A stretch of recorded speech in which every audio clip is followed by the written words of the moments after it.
What we didn't expect was the US and Russia becoming cordial and likely reinstating their relationship and trade channels in the space of a few months. I mean, all it took was a change of a president. People have often slapped Trump with an emerging dictator badge due to tendencies of centralizing authority and the idea that if the United States wasn't a democracy, we would be looking at even more worrisome executives signed into law than some of the 73 we've already witnessed so far this year. He often bends bureaucratic structures that he finds ill-fitting to his ideal vision, often interpreting administrative and government functions as a personal reflection or, as some critics say, in private interests. Sounds like something another leader has been claimed to practice: Putin. These two are so similar that if you were to put Trump as leader of Russia, you would likely be looking at the same country. Maybe I'm exaggerating.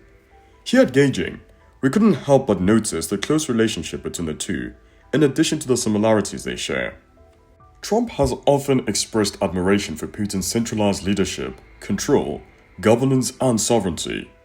The two leaders display the inclination of restructuring the liberal world order and trade disagreements that, in Trump's words, is ripping off America, and on Putin's end, is isolating Russia, as well as harming the country's geopolitical relations. On the note of relations, Trump has been accused of allowing wealthy business people to have political influence, which isn't new with most presidents, to be honest. But in this case, US citizens question why Elon Musk occupies a senior advisor position and is the face of Department of Government Efficiency. Trump is a wealthy businessman himself. There's a growing fear of his association with billionaires influencing his policies and executive orders, in turn blurring some public service initiatives in favor of capitalistic gain. In Putin's case, he is too surrounded by billionaire businessmen who have benefited from state-owned Russian entities, commonly known as oligarchs. I spoke about them in detail in the Roman Abramovich documentary we made. I recommend and will make it appear at the end of this video. Anyhow, these oligarchs had too much control in politics in the 90s until Putin arrived. The current ones are typically friends and associates who remain wealthy and most assist in harboring some of Putin's wealth. They may not have significant roles in politics, but some do hold diplomatic immunity. Critics have shared belief that Trump is a Putin puppet following his recent positions as well as sentiments with the European Union and Ukraine. This label on Trump goes years back, to before he was even involved in politics. Between the late 90s and mid-2000s, he experienced bankruptcies, and according to Korea Newsroom, banks weren't willing to loan Trump money anymore, so he was bankrolled by a Russian private real estate investment and development firm that leased 2 floors in Trump Tower, as well as supported other Trump projects. Russian oligarchs began purchasing Trump condos. Notably, in 2008, Russian billionaire oligarch Dmitry Rybolovlev purchased Trump's Palm Beach mansion for $95 million, more than double what Trump acquired it for at an auction just 4 years prior. When the Miss Universe pageant was held in 2013, Trump questioned if Putin will be in attendance, and if so, would he become his new best friend? We're just informing you on how far Trump's appreciation for the Russians goes. During Trump's first election in 2016 for his first term, there were the allegations that the Russians tried to hack into Hillary Clinton's email server and furthermore rigged the election in his favor. Why would the Russians do this, you ask? It's widely known that the US is viewed as the global superpower.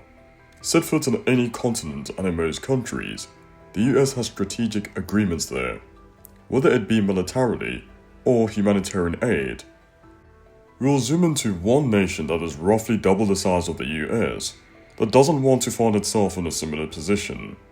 To add on to that, it doesn't want the US marking territory on any country that it shares a border with, because they are the superpower in Eastern Europe. Putin has had issues with various US leaders, from George W. Bush attempting to establish an Eastern European defense system that Russia perceived as a security risk, which later prompted Putin to invade neighboring country Georgia, and in quotes, liberating pro-Russian territories due to US influence and prospective NATO membership.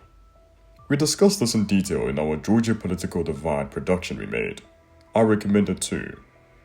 Putin had issues with Obama because during his term, Euromaidan protests occurred in Ukraine, where pro-Russian Ukrainian President Viktor Yanukovych was overthrown to what Putin viewed as a coup orchestrated by the West, led by the US. This was followed by Russia annexing Crimea. We talk about the lead-up to this, what followed, and North Korea's involvement in our Vladimir Putin and Kim Jong-un The War Story production. I will have it displayed at the end of this video. Putin had issues with Trump despite the claimed Russian interference in the 2016 election that went in Trump's favor. The difference between Putin's issues with Trump didn't stem from security risks, unlike Bush and Obama. He indirectly toughened NATO against Russia by pressuring members to increase defense spending. However, Trump did stop delivering military aid to Ukraine in an effort to force the country to investigate Hunter Biden, Joe Biden's son mentioned in the decade Russia-Ukraine war and billion-dollar gas contracts production.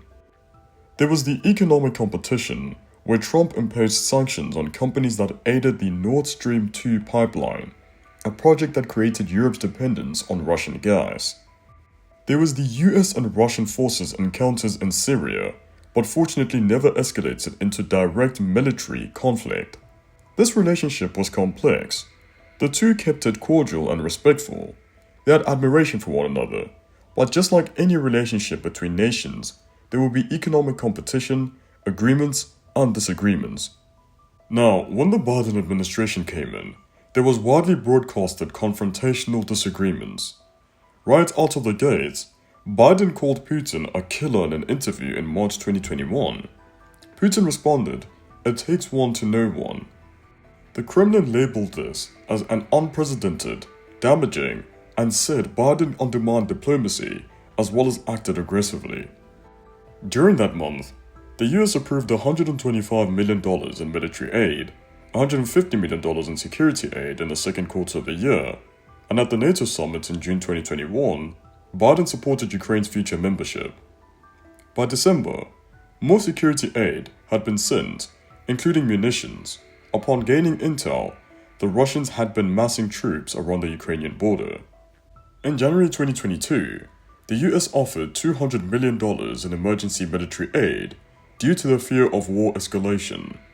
Then obviously, in February 2022, the invasion of Ukraine occurred, which would be combated by all the aid that had been sent in 2021, and billions more would be sent between 2022 and 2024. The US imposed sanctions on Russian energy exports, banks, and oligarchs. Ukraine was welcomed to various Western countries and Russia was dealt the latter. To an extent, isolated. The relationship between Putin and Biden was beyond unrepairable at this point, as he wanted long-term military and financial commitments for Ukraine. With Trump returning to office in 2025, this was halted. The US and Russia relations were restored when Trump and Putin got on the phone for an hour in February. This was followed by the Munich Security Conference, where Vice President J.D. Vance didn't discuss Ukraine at all. Prospective peace negotiations occurred in Saudi Arabia, with no invitation to Ukraine. And finally, Zelensky was invited to the White House, only to be tag-teamed by Vance and Trump, in turn destroying hopes of support to Ukraine by the US. This is what caused confusion as to whose side Donald Trump is on when it comes to this conflict. There's developments of potential ease of sanctions on Russia. Trump hasn't hid his trust in Putin seeking peace to end this war, which Zelensky thinks otherwise.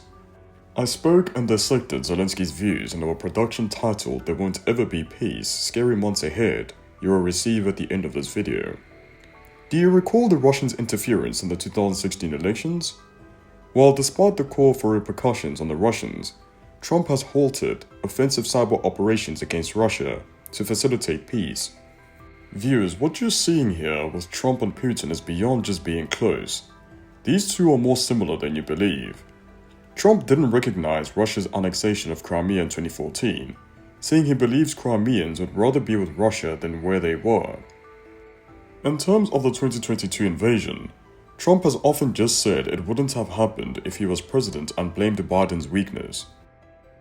Trump and Putin have nationalist values of making their countries global superpowers. Both utilize business people around them to their advantage, Both believe the media is against them and try to portray them in a bad light. Both aren't in support of liberalist approaches to most matters. Both aren't in the best position with the rest of the West due to their interventionism in most matters and values. Lastly, both are bold enough to resort to extreme measures to have their presence felt, perspective heard, and understood. This is Gauging Productry. Thank you for tuning in. Be sure to like, share, and subscribe for more. Cheers, everyone.